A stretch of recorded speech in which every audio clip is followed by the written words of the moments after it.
Good morning, everyone, again, and we are about to begin the first panel entitled Brazilian Growth Prospect in the Global Context. And the speakers are Albert Keidel from Senior Fellow, Professor from Georgetown University, Public Policy Institute, and Esther Dweck from Ministry of Planning, Budget and Management, Brazil. And I'm pretty sure that if you put your expectations high, you won't be disappointed because we're going to have, terrific revelations here. Well, so Albert, please.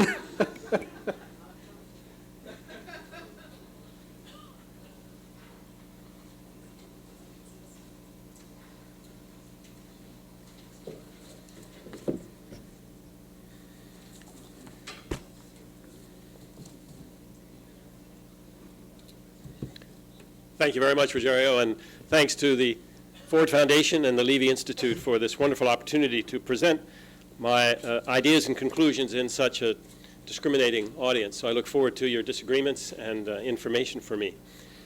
My topic, for someone of my background, I'm a specialist on the Chinese economy, on East Asian development.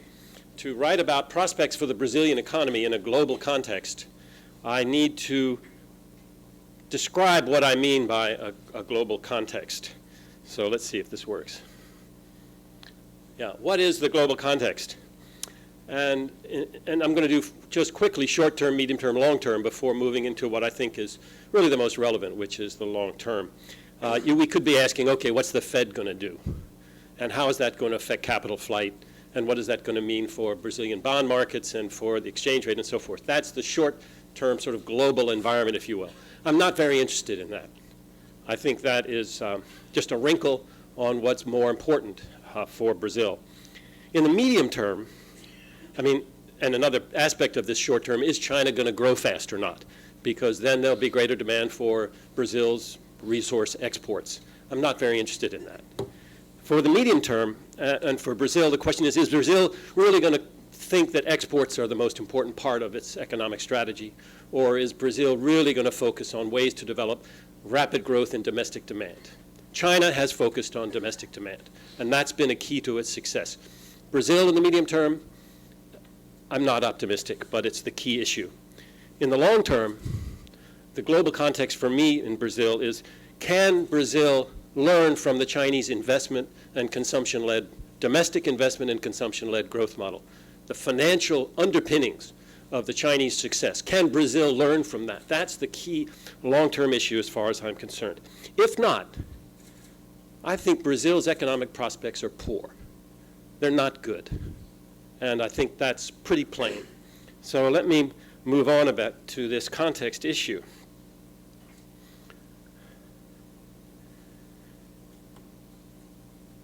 The key issue, and I think here there are people in the audience, many of you have described how you're pretty sure China is in big trouble. So how can we use China as a credible context? My contexts all involve China, because I think China is a development success. It has insulated itself from global instabilities, very important. It has domestic demand as its key driver, not exports. It has optimized its domestic financial system with hands-on government, not just presence, but deep involvement in the financial sector. That's important. And it's focused on very rapid growth of jobs that are really what's important if you're going to have a successful migration from rural to urban areas. You can have rural-urban migration, but if there aren't good jobs that are combined with amounts of capital that raise productivity and support wages, the rural-urban migration is a mess. And so the Chinese have been generating off-farm jobs at quite a high rate. And for Brazil in this Chinese context, so this for me is the global context. This is what's new in the world that needs to be taken into consideration if we're going to ask what are Brazil's prospects. In the short term, Brazil is working with very weak settings. It really doesn't have any good options. So in the short term, I don't see much chance for success. In the medium term, are exports really that important? Really? I think that would be a mistake to put all your focus on exports. And in the long term, and I'll show some data in a minute. This low growth expectation, which is considered a success, 3%. The average really over the last 3 or 4 or 5 years is maybe 2.5. That's just not good enough. That's failure. And so Brazil's prospects are failure if it doesn't make some major changes. And why is China credible? I'm going to, and for you, some of you, you think this is the question. Come on, China? China's ready to crash. Don't you listen to the investment banks? Don't you watch TV? China has got a spiraling downward, dependence on debt, short-term, local debt, and therefore it's going to crash. I think that's completely inconsistent with the facts, which I will present. So I think it is sustainable. The financial system and fiscal system, which are combined, is excellent for what China needs at this stage in its development. I think the local debt issue is not only manageable, it's been a success in helping China grow and create the infrastructure that generates jobs. And a lot of people, the IMF, the World Bank, U.S. Treasury Department, focus on imbalances in the Chinese economy as a source not only of Chinese problems, but of global problems. That's incorrect. China doesn't have imbalances. China now has consumption-led growth, and the share of investment in its economy is a healthy share, and I'll explain why. So in this, what I would call a more accurate global context, what are Brazil's chances? I think that Brazil really doesn't measure up to this standard at this point, and it needs to change dramatically if it's going to. I now want to grow into a couple of myths very quickly, try to dispatch them. Myth number one, that China's growth is going to slow down. We have to remember that China has had a macroeconomic growth cycle for 30 years that involves investment-led surges. They become inflationary. Inflationary's cooled off, and then there's a surge again, and then there's a tightening, and then there's a surge and a tightening, but at quite a high level of growth. And I'll show you the data in a minute. We are now in one of the most recent lows. After the stimulus from the crisis, going through 2010, they cooled off the economy. 2011, the first half of 2012, was a slower growth, reduced lending, and then the economic cycle of its own accord began to go up again, particularly the runaway part of real estate, I would call the irresponsible real estate, the for-profit real estate market that creates bubbles. And so that was out of sync with the political cycle, because China just introduced a new leadership, a new president, new secretary of the party, new head of the military commission, and a new premier. The first three were all the same person. And this new government has its own ideas about what its long-term strategic place in history is going to be, and they want a new reform initiative to sort of match the initiative more than 30 years ago. And it's going to focus on urbanization and all of the infrastructure and the job creation and the regulations about household registration that goes into urbanization in China. That is due for major reforms if we can believe what they're going to say. That's going to be a very investment-heavy process. But it's not being rolled out until this fall, until the third plenum of the current Communist Party Central Committee, which is when they like to roll out major initiatives. And so therefore, in the first half of this year, they put the brakes on credit expansion. They put the brakes on interbank lending.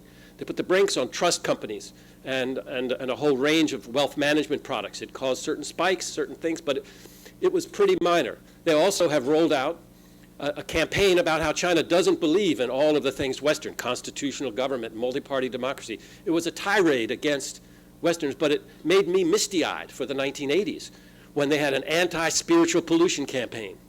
And then they had an anti-bourgeois liberalization campaign. And after each one of those campaigns, they introduced major market-oriented reforms. So what are they up to now? They're consolidating the support for their program from the conservative wing of the party. And that includes no real spikes or bubbles in real estate right now. It includes controlling inflation. And that is what they've been about the last 9 months.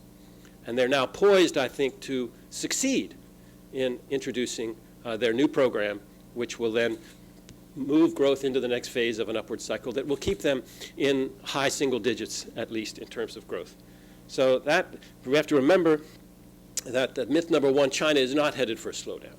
We are in a cyclical process, and the cycle is at a particularly identifiable phase that will lead to continued healthy growth. A second myth, which is right here, China has an investment share that's quite high in GDP. That's not going to go down quickly. It can't and it shouldn't. And there's certain analysis out there that says, my gosh, if they rebalance in this direction, growth will have to drop to 3 or 4%. And what is this going to do? It's not going to happen. They are not making the share of investment in GDP the core of their economic strategy. All you have to do is look at their 5-year plan. All you have to do is know what the ambitions are of this new government for its historical legacy. Okay. Quick points. This is, I don't know, does this have a laser? Yeah. This is just an image of the cyclical process since 1978. The output, which is the yellow, is less clear because you have some influence of exports. You have major tightenings domestically. If you look at the inflation, you can see the cycles recently. They go down. They've been happening fairly quickly since the crisis, and they're now here at a low level and ready to go up again. Here's the same growth pattern, but this is just to make the point that another myth that China is export-led. China's not export-led, and it never has been. China's growth has been based on domestic demand, and managing that domestic demand by infiltrating or actually controlling the financial sector's role in fiscal processes is the key to maintaining a strong fiscal process. If you look here, this is what happens to Germany, Japan, and the United States. And Germany and Japan follow the United States. And by the way, this could include Thailand, it could include the Philippines, it includes a whole range of economies. When the U.S. tanks, you see the export-led economies also tank within a year or so. China is negatively correlated with that process because it runs on its own domestic cyclical demand. Worried about inflation, you tighten up. Tighten too much, you stimulate. That doesn't match a demand process that's led by the U.S.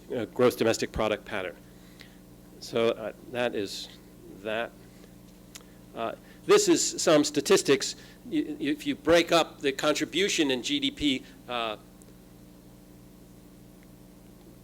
growth points and you add them up, and this is, you can just take how many percentage points of growth you get from the domestic demand, you can see that even in certain situations of high growth, it's domestic demand that led it. This happens to have been a Chinese stimulus response to the SARS epidemic, which is one of the times in which their investment share in GDP increased. Here, of course, is the crisis, and you see again growth jumped during and after the stimulus program, but it was domestic demand that really did it clearly, not exports.